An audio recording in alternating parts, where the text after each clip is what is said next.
We broke until 2:30 today. We needed to get some bills ready to be heard under our amendment cycles. We'll be back on the floor. We'll probably hear another 15 bills. We are very excited. Tomorrow morning, first thing in the morning, we'll be taking up Senate Bill 888. Would add about $75 million into either the General Revenue Fund or to education, depending upon how it ends up on the floor. We're very excited about that to be able to move forward. We are hoping the chairman will later on give you some updates on where we are in the budgeting process. I anticipate that we won't go, I don't anticipate us being in session on Friday, and I don't anticipate us going into the afternoon on Thursday, while that is a possibility. We are moving steady along with Senate bills, and I don't think we'll have any late nights. Even with everything that's been going on, we've been moving forward relatively quickly. The House, Senate, and the governor's staff has been working diligently for the last week. We had a meeting almost every day this week, doing the same. Had a long meeting this morning, very close on the overall appropriations for all agencies on the budget. I expect that we'll have that wrapped up this week and start running bills through JCAB to do with all appropriations for all agencies. The chairman has always had a plan to sine die from the beginning of the year around the first week in May. It would be for regular session. Oh, special session. I am so sorry. My anticipation is that I would have to talk to the speaker about when we'll sine die, but my guess is we will sine die late this week, early next week. So did you say that the plan is to sine die regular session by May 1st? Our plan has always been by the first week in May to have the possibility of sine dieing regular session. Has that ever happened? Well, my first year in the legislature, we sine died the second week in May. So I only have 6 years worth of experience, but on that one we sine died about the second week. I'll elaborate a little more on that. Prior to session ever starting this year, which you're all aware, we've had a couple special sessions. We've been in session now perpetual for well over a year. I have a timeline sheet that we presented back in January. My goal is for May 4th, has been long before we ever came into session. That document's been floating around all session long. What do you think the chances at? We're on pace to be out. On the first week in May? First Friday in May was my target. May 4th has been my target since before we started session. What's the rush? Really no rush, but efficiency in government. The fact we have been in special session numerous times throughout the past year at a cost per day. If we can come up here and do our jobs efficiently and effectively, why not save taxpayers' money? So when do you think you'll announce the budget? We are down to, I would say, less than 1% of the overall budget. We're going to have about a $7.6 billion to appropriate this year. Some final decisions have to be made between the speaker, the pro tem, and the governor, and we're very close. Are you looking at cuts? No. No cuts at all? No cuts at all. It will either be a flat budget for some, but most agencies, based on the pay raise for state employees, will all see a bump. Of course, the big one is education. Had a 19.8% increase over last year's budget. You would probably see larger increases in DOC, mental health, DHS, some of those agencies as well.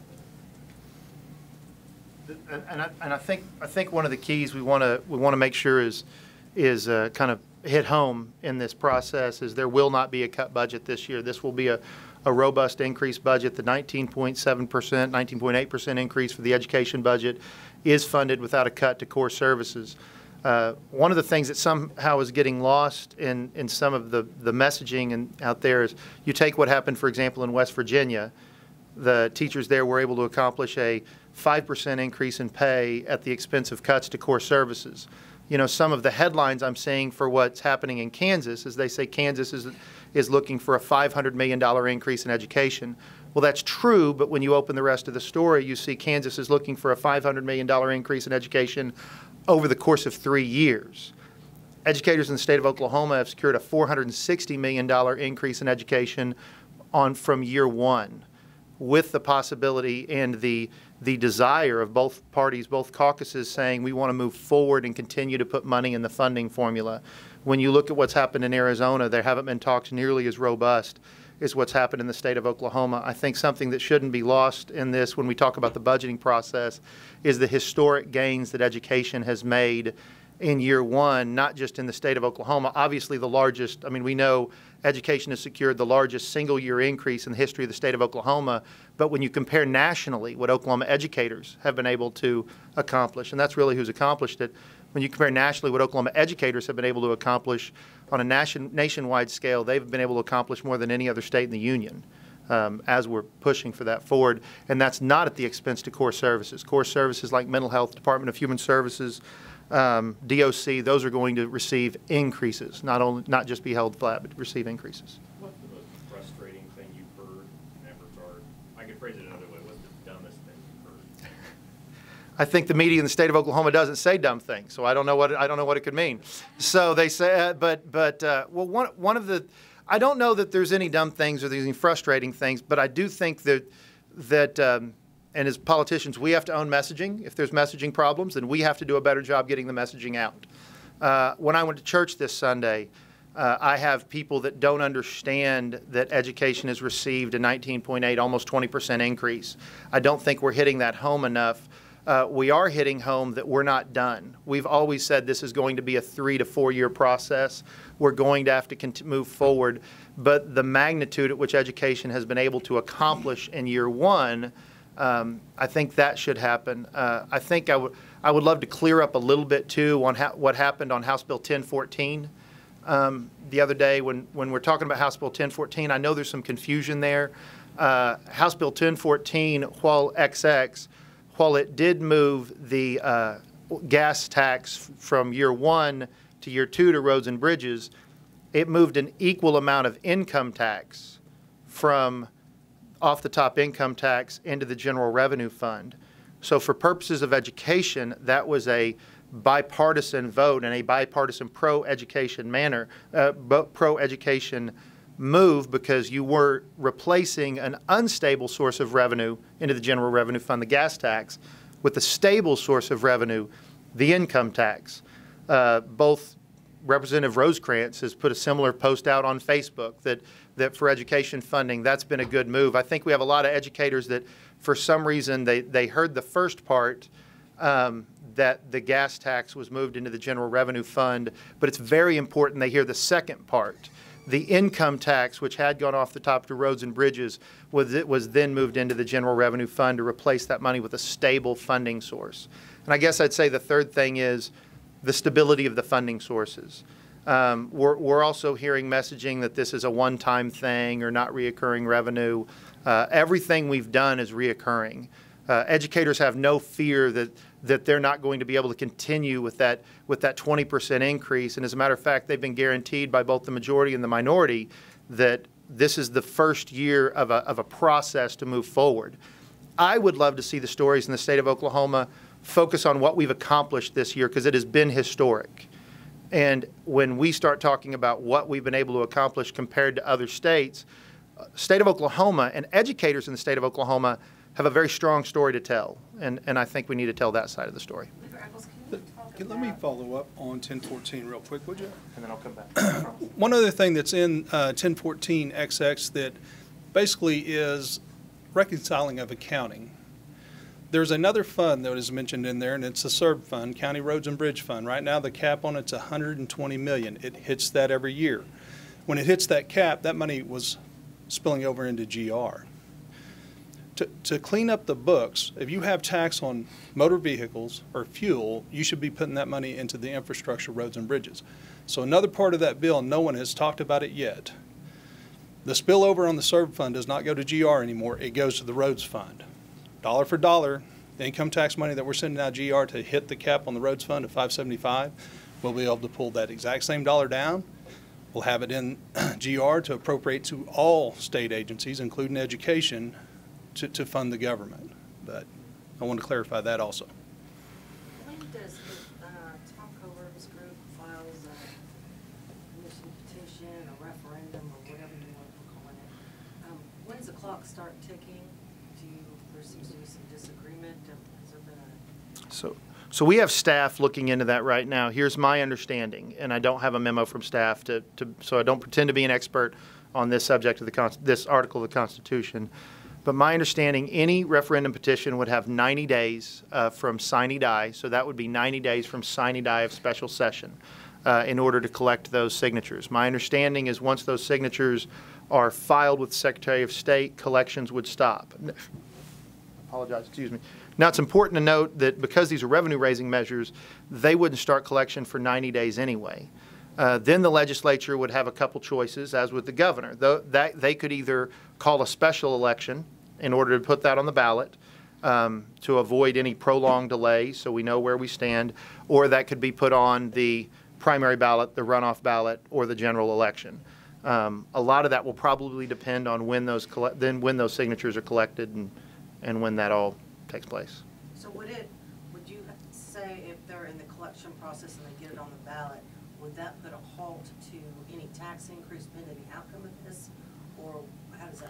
My understanding from staff is that that would put a halt pending the outcome of the election. A couple questions about deadlines. First, the committee deadline passed, so I'm wanting to talk with leaders about legislation they're happy made it through the first committee, or the committee of origin deadline, and any that they're disappointed didn't make it through this. So I'm very pleased that the criminal justice reform bills made it through the committee deadline, and those criminal justice reform bills were heard on the floor yesterday. The opioid commission bills, very pleased those made it through deadline, and I believe we will get those opioid commission bills done prior to sine die. I would say those are two of the big things we had left over that needed to get done. And one quick question about another deadline. So the conference committee deadline is past May 4th. Would that be any kind of issue for you guys?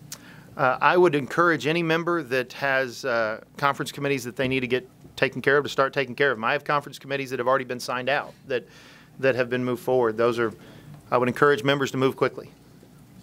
You mentioned Senate Bill 888. You said it could put 70 million or something like that in there. That's the hard cap bill. You guys previously sent the Senate a soft cap, I guess, which would cap it at 35 million for refundability on wind tax credits. 888 is sort of a little harder of a line that some people with the wind industry say they believe would be wholly unconstitutional.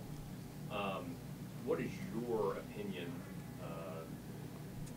Obviously, you're a floor leader, but also an individual representative. What is your opinion on the wind issue right now? Yeah.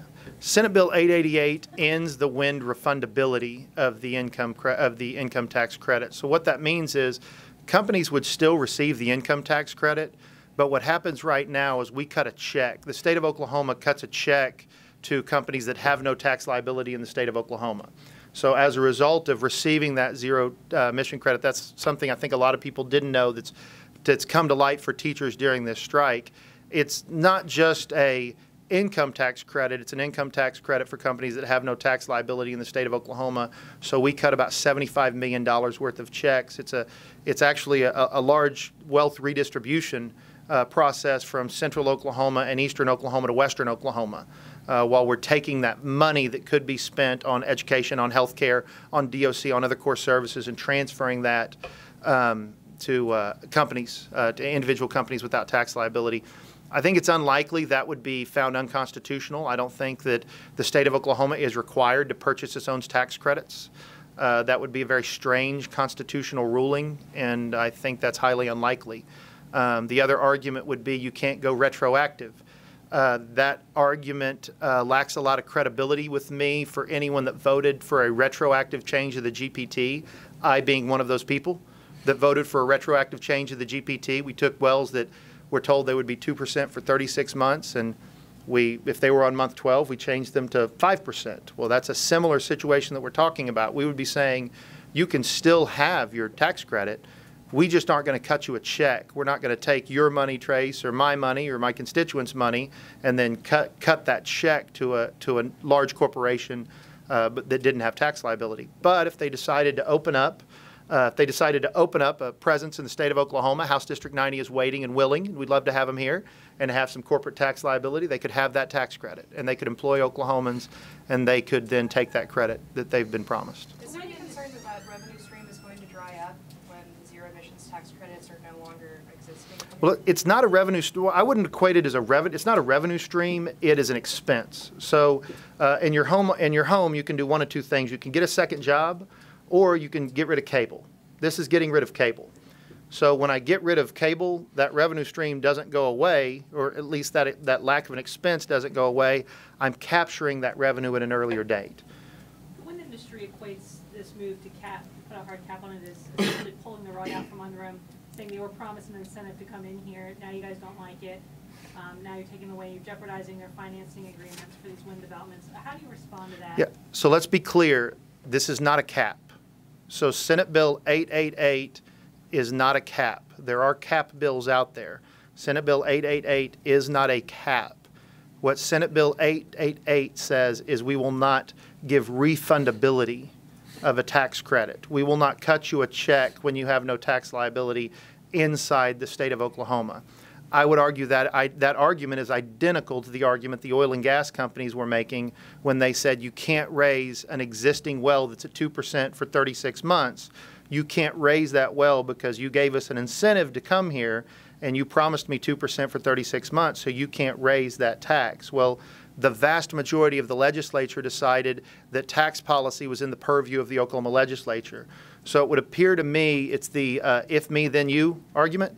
So if you believe as an individual legislator, which I did, you could retroactively raise the GPT, then the exact same argument would be made, only much stronger, for, again, not a cap, but saying we as the state of Oklahoma are no longer going to cut checks. We are no longer going to give cash when we have a hard time funding our roads and bridges, when we have a hard time funding our health care, when we have a hard time funding our schools. We're not going to give checks to people that don't have tax liability in the state of Oklahoma. They'll continue to have that credit, and that credit will continue to add value at that point. But that's going to have to be collected against tax liability in the state of Oklahoma. Ironically, more like almost every other tax credit on the books, with the exception of one that I know of. But they can sell those tax credits on the open market, couldn't They cannot. Transferability for those transferability of those tax credits has been taken away several years ago. they? So they'd only be able to keep them for their own taxes. Yeah, they would actually have to have tax liability before we would cut them a check if Senate Bill 888 were to pass. It is not a cap. There are cap bills that have been out there, but it's not a cap. All it is saying is you still have all the tax credits you're entitled to. You just have to have tax liability to do it. Two more questions. Do you worry that this philosophy of doing the retroactive taxing or changing of the policy could impact future businesses that want to come in here? Could it make them less trustful of the legislature? So you had I worry a little bit that same argument wasn't made during the oil and gas debate. So the answer is no, I don't. I think at the end of the day, my citizens in House District 90 would like for me to fund core services with as low a tax as possible. So if I'm faced with, am I going to end corporate welfare? Am I going to increase taxes on working Oklahomans? Then my gut is going to be to try to decrease corporate welfare. So we have that opportunity to fund education, to fund healthcare, to fund DOC. You know, I just had a teacher in my office. I've met with about 4,000 teachers over this last 3 weeks, and I just had a teacher in my office, and she had a great line, and she said, you know, it's not about me. And she looked at me and said, Mr. Leader, frankly, it's not about you either. And she pulled out a picture of a child and said, this is who it's about. And she talked about teaching genetics in her school with Oreos. That's how we were teaching genetics. So if I have to make the hard decision between funding that child or cutting checks to a multinational corporation, I'm going to fund that child. That's not a hard decision for me.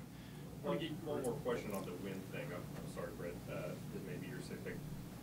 There had been some discussion from members of the Wind Coalition who have existing projects here that they would prefer to see a gross production tax added on for future wind developments.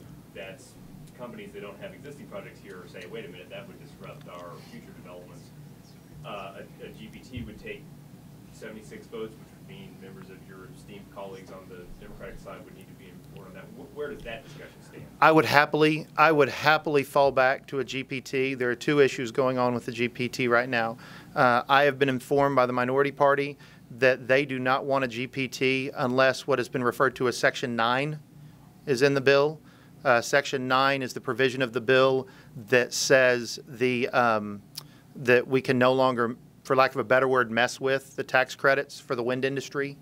And then, as you all said, in the availability for Leader Treat, with the Senate, he was in favor of a WIN GPT so long as Section 9 was not in the bill.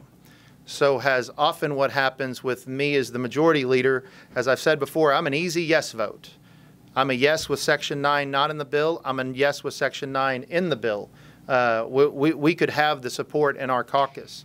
But the problem with the GP right now is the minority party in the House would like to see Section 9 in there. I understand that position. The Senate, through the leader, has said he doesn't want Section 9 in the bill.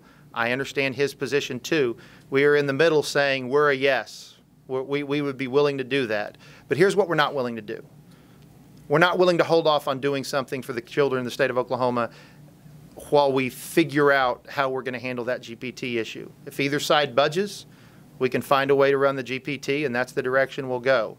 But if not, we're going to move forward with Senate Bill 888. I want to get your reaction on Right on Crime and the ACLU saying that the criminal justice bills that passed off the House and Senate are watered down, saying that the district attorneys had too much say in those bills. What more can be done on the criminal justice side this year, considering that we're just learning now that plan to sign die May 4th? So we don't have the, well, let me back up on where we are in criminal justice reform. The bottom line is we have to not be #1 in the nation in female incarceration. And we're on our way to being #1 in the nation in incarceration, period. The citizens of the state of Oklahoma are Oklahoma's greatest asset. They're not meaner than everyone else in the nation, and that's what tends to be the case. Now, we have to do that in a manner that's still safe and protective of our citizens. When I knock on doors in my district, crime is a huge issue. Gangs are a huge issue. How we're going to support our police and how are we going to properly police our communities. Both of those things are huge issues. So, yes, you have passion on both sides, whether you're talking about the District Attorney Council or whether you're talking about the ACLU. The way we're going to be able to move forward is continue to move forward with that process. This can't be the end. It reminds me of education funding that we're talking about. We've taken an incredible step with a 19.8% increase, but it can't be the end. We've got to keep moving forward. So with criminal justice, I don't think what you're going to see is this is the last year for criminal justice reform. I think you're going to see that's something that moves forward.